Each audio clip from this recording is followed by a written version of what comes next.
And there's no doubt tensions are high this election day. Just take a look at this video from around the country, from Dallas to Chicago to Southern California. Businesses boarding up, worried about potential unrest and violence.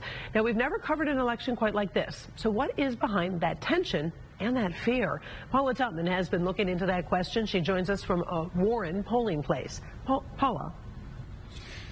Yeah, hi, Karen. You know, this is something many of us are used to seeing on the international news happening in other countries, certainly not our country, not our democracy. And I talked to some experts who talked about how we haven't seen anything like this since the Civil War.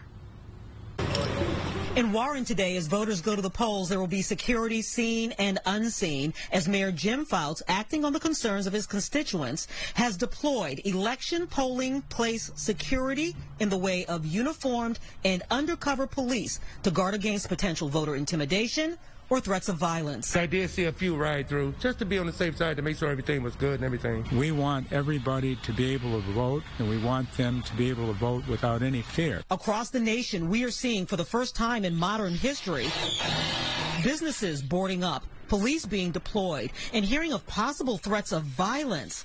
Professor Dave Dulio teaches political science and is the director of civic engagement at Oakland University. That sort of shook me a little bit, that folks are already anticipating and seems like planning on election day violence or post-election violence. And I think that it's frankly a sad commentary on where our politics are right now. Professor Aaron Dwyer is with the Department of History at OU. It's a lot more closely akin, I think, to some of the elections that occurred in the early 1870s in the wake of the 15th Amendment allowing African Americans to vote.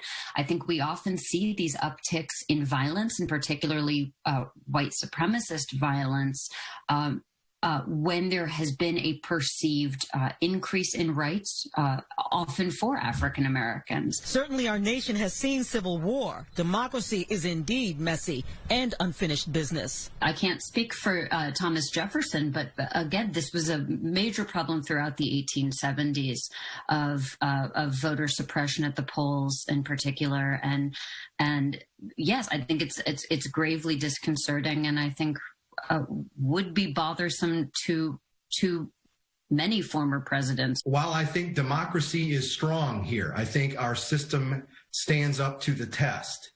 This would test it like we've never seen it before.